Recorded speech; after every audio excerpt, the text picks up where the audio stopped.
चलिए बेटा, आज हम लोग स्टार्ट करने जा रहे हैं फ्रेंच रेवोल्यूशन क्लास 9th का हिस्ट्री का पहला चैप्टर है। और हम यहाँ पे देखेंगे इम्पॉर्टेंट डेट रहेगी हमारी 14 जुलाई 1789। ये डेट अपने आप में इतनी इम्पॉर्टेंट है, आप ये कह सकते हैं कि दुनिया के सबसे बड़े रिवॉल्यूशन में से एक था फ्रेंच रेवोल्यूशन। और ये जो दिन था हमारा 14 जुलाई, ईयर था हमारा 1789। इस दिन पेरिस में पूरा का पूरा एक आतंक सा माहौल था, ठीक है। और जो राजा था वहाँ का, जिसका नाम था लुइस 16, उसने अपने ट्रुप को आदेश दिया, या आप बोल सकते हैं कि उसने ये बोला कि जाओ आप लोग सिटी के अंदर जाओ। आदेश दे दिया कि पूरी सिटी के अंदर मूव करो अपनी पूरी ट्रूप्स को, अपने पूरे सोल्जर्स को। र्यूमर बोले तो अफवाह होता है। अफवाह ये फैला कि भाई जो राजा की आर्मी है वो पूरे सिटीजन्स के ऊपर या पूरी जनता के ऊपर फायरिंग करने वाली है। कुल मिलाकर के 7,000 मैन एंड वीमेन इकट्ठा हुए। वहाँ का टाउन हॉल था, बहुत बड़ा हॉल था, वहाँ के सामने वो लोग इकट्ठा हुए। और इन लोगों ने डिसाइड ये किया कि भाई हम, राजा जब हमारे ऊपर आक्रमण करेगा या हमारे ऊपर फायर करेगा उसकी सोल्जर्स, तो हम अपनी क्यों ना मिलिटिया बना लें। तो इन लोगों ने टाउन हॉल के सामने खड़े होकर के, इकट्ठा होकर के 7,000 मैन एंड वेमेन ने मिल करके अपनी एक आर्मी बनाई।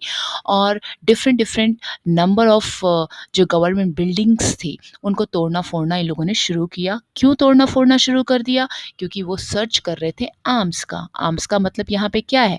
आर्म्स का मतलब यहाँ पे हथियार से है, गोला बारूद से है। उसकी तलाश में वो गवर्नमेंट बिल्डिंग्स को तोड़ फोड़ कर रहे थे। आगे हम यहाँ पे देखेंगे ये वाला पैराग्राफ। अब हुआ ये कि बहुत सारे 100 लोग मार्च करने लगे। कहाँ पे? Eastern part of the city. City के ईस्टर्न पार्ट में लोग मार्च करने लगे। अब देखा वहाँ पे तो क्या, वहाँ पे एक बेस्टाइल में एक जैसे बोलते हैं ना कि बेस्टाइल वहाँ की एक जेल थी बेसिकली, ठीक है। और किले के अंदर जब ये जेल थी तो वहाँ पे लोगों ने लूटपाट करने की कोशिश की, ओमिनेशन की वजह से, हथियार की वजह से।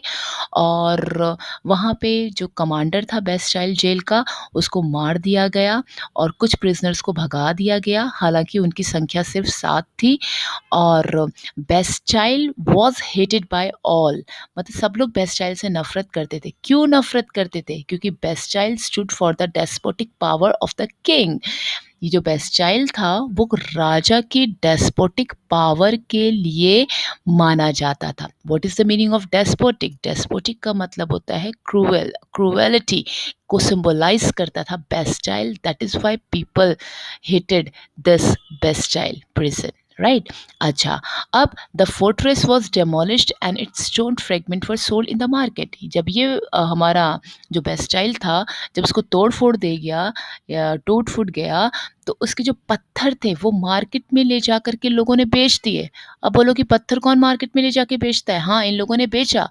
रीज़न, कई लोग इसको एज अ सोवेनियर मतलब समझ के अपने पास रखना चाहते थे। सोवेनियर इट मीन्स आप कह सकते हैं एज ए एविडेंस, प्रूफ कि भाई उस वक्त देखो हमने अपनी आंखों से देखा था, ये बेस्टाइल का पत्थर है। कई लोग संभाल के चीज़ें रखते हैं ना, उस ढंग से कई लोगों ने इस चीज़ को खरीदा और कईयों ने इसको बेचा, ठीक है। अब अगर हम और आगे जाएं तो हम ये देखेंगे कि पेरिस में तो रॉइट हो ही रहे थे। रॉइट बोले तो दंगे हो ही रहे थे, साथ साथ में कंट्री साइड में भी हो रहे थे, ग्रामीण इलाकों में भी, विलेज इलाकों में भी। जो जनता थी वो प्रोटेस्ट कर रही थी। प्रोटेस्ट का मतलब होता है विरोध कर रही थी। हाई प्राइस ऑफ ब्रेड, रोटी की कीमतें वहाँ पे ज़्यादा हो गई थी, उसके अगेंस्ट में जनता प्रोटेस्ट कर रही थी। जो हिस्टोरियंस जितने भी हैं, अगर वो इन सब चीज़ों को देखते हैं तो वो बोलते हैं कि ये जो राजा का एग्जीक्यूशन किया गया था, फांसी की सज़ा दी गई थी, उसे गिलोटिन कर दिया गया था, ये कहीं न कहीं ऑन द स्पॉट चीज़ें नहीं हुई थी। ये सब चीज़ें हमारी एक चेन ऑफ इवेंट्स थी जो बैक टू बैक हुई। अब अगर हम बात करते हैं कैसे और क्यों ये सब चीज़ें हुई, ये देखो ये स्टॉर्मिंग ऑफ बास्टाइल है। यहाँ पे लोग ओमिनेशन लेकर के कैसे इन सब चीज़ों को गिरा रहे हैं। अब हमारा टॉपिक आता है the French society during the late 18th century कैसी थी। तो यहाँ पे ये पैराग्राफ बेटा बहुत इंपॉर्टेंट है आपके लिए। आप यहाँ पे क्या पढ़ेंगे कि इन 1774 ये ईयर इंपॉर्टेंट है। इस ईयर को आप याद रखेंगे क्योंकि यही वो ईयर है जिस दिन लुइस 16 किस डायनेस्टी का था। जैसे हमारे यहाँ पे अकबर की बात करें तो Akbar was from Mughal dynasty, वैसे जो लुई 16 था he was from bourbon dynasty. Bourbon biscuit भी होता है, ठीक है, तो समझ लो कि वो बिस्किट वो उसी का खानदान बनाता था। तो Louis 16 was from Bourbon family and he ascended the throne of the France. सिंहासन होता है थ्रोन का मतलब, वो सिंहासन पे बैठा व्हेन ही वाज इन 1774, ठीक है। अच्छा, जब वो 20 इयर्स का था तो उसकी जो मैरिज थी वो ऑस्ट्रियन प्रिंसेस मैरी एंटोनेटी से हो गई। ये नाम बेटा आप याद रखेंगे, स्पेलिंग भी याद रखेंगे, ठीक है। अच्छा, जब 20 इयर्स का था तो उसकी शादी ऑस्ट्रियन प्रिंसेस से हो गई। अब याद रखना ये ऑस्ट्रियन है, Austria is in Europe, Australia मत लिख देना, ऑस्ट्रिया हंगरी के पास है। अब जब वो सिंहासन पे बैठा था तो उसका पूरा जो राजकीय खजाना होता है वो खाली था। खाली क्यों था? क्योंकि भाई वो लंबे समय से फाइनेंशियल जो रिसोर्सेज जो फ्रांस का था वो वॉर में इंडल्ज था, तो वहाँ पे चला गया। वॉर में कोई भी कंट्री जब भी इंडल्ज होती है फाइनेंशियली बहुत वीक हो जाती है, तो फ्रांस के साथ भी यही हुआ। और रही कसर उसने अपनी जिसे कॉस्ट जिसे बोलते हैं ना शान और शौकत को बरकरार रखने के लिए उसने आधा जो खर्चा था और कुछ चीज़ें थी अपना जो बहुत ही एक इमेंस पैलेस था, मैग्निफिसेंट पैलेस था वर्सल्स में, उसके ऊपर कुछ खर्चे उसके ऊपर कर दिए। अब हुआ ये कि भाई साहब दोस्ती भी निभाना चाहते थे जिनका नाम था लुई 16। इनका जो फ्रेंड था वो अमेरिका था। इन्होंने क्या किया, अमेरिका की 13 अमेरिकन कॉलोनीज को इंडिपेंडेंट करवाया। किससे? इनका जो कॉमन एनिमी था जिसका नाम था ब्रिटेन, ब्रिटेन से। इट मीन्स इसका फ्रेंड था अमेरिका। अमेरिका ने लुई 16 से जब हेल्प मांगी कि भाई मेरी मदद करो, तो इन्होंने क्या किया, आओ देखा ना ताओ, इसकी हेल्प करने भाग गए।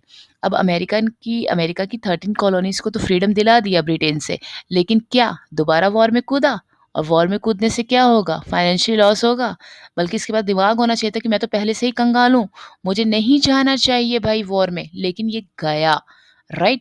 अब हुआ क्या उससे, वॉर ने और इसके ऊपर जिसे बोलते हैं ना कि कर्जे, बिलियन लिवरे का कर्जा चढ़ा दिया। डैप्ट होता है, लिवरे उस वक्त की करेंसी हुई करती थी फ्रांस की, ठीक है, बाद में फ्रैंक हो गई थी। तो लिवरे करे इसके ऊपर बिलियन खर्चा चढ़ा दिया। अब already risen to more than 2 billion livres, पहले से ही 2 बिलियन का कर्जा चढ़ा था और चढ़ा दिया। अब जितने भी लैंडर्स थे जो इसे पैसा देते थे, क्रेडिट देते थे, उन्होंने 10% इंटरेस्ट से लोन के ऊपर लगा दिया और वसूल करने लगे 10% और ज़्यादा।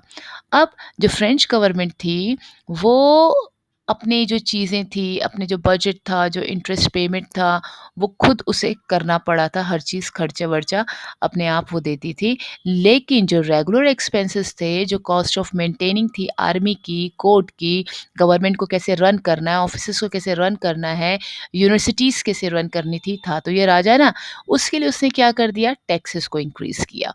ठीक है, इंक्रीज़ करना चाहा इसने क्या, टैक्सेस को। अब जब टैक्सेस की अगर हम बात करें तो 18th सेंचुरी में France was divided into 3 estate and only the member of the third estate, कहाँ है थर्ड एस्टेट, ये है थर्ड एस्टेट।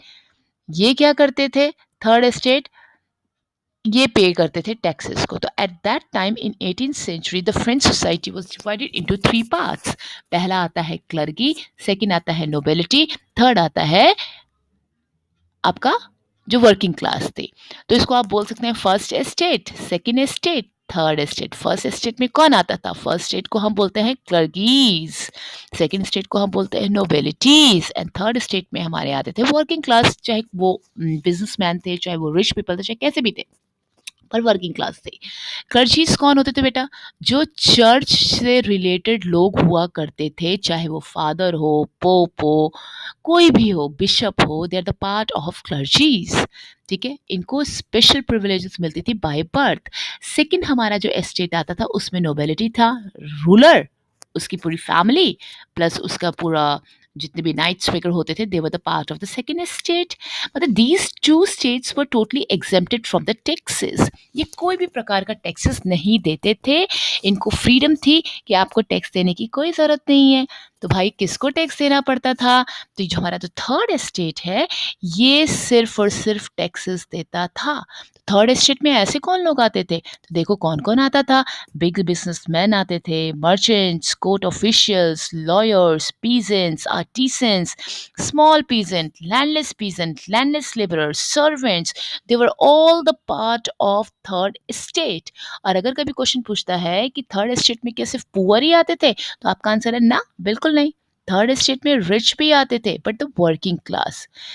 लिटरेट पर्सन भी आते थे, all the doctors, lawyers, teachers, professionals, philosophers, they were all the part of the third estate. And third estate लेकिन बेचारे taxes पे करते थे, and other upper two जो estate हुआ करते थे, they were totally exempted from the taxes. इनको छूट मिली थी टैक्सेस से, ठीक है, ये याद रखना, इनको टैक्सेस देने की जरूरत नहीं पड़ती थी। अब यहाँ पे हम बात करते हैं उस वक्त की जो सोसाइटी थी, जो एस्टेट थे, वो उसमें फ्यूडल सिस्टम था। फ्यूडल सिस्टम क्या होता है? फ्यूडल सिस्टम होता है बेटा जमींदारी प्रथा। एक हमारा लैंडलॉर्ड होता है, बाकी हमारे पूरे के पूरे लोग होते हैं जो उस लैंडलॉर्ड के अंडर काम करते हैं, ज़मींदार के अंडर काम करते थे। ये ओल्ड रिजाइम का कॉन्सेप्ट इंपॉर्टेंट है। ओल्ड रिजाइम क्या है? ओल्ड रिजाइम हमारा है बेसिकली एक ऐसा टर्म है जब फ्रांस बिफोर 1789 का पहले का जो पीरियड होता था उसको हम ओल्ड रिजाइम कहते हैं। यहाँ पे हम टॉपिक करेंगे स्टॉप। आगे वाला लेक्चर हम करेंगे अगली क्लास में। Thank you.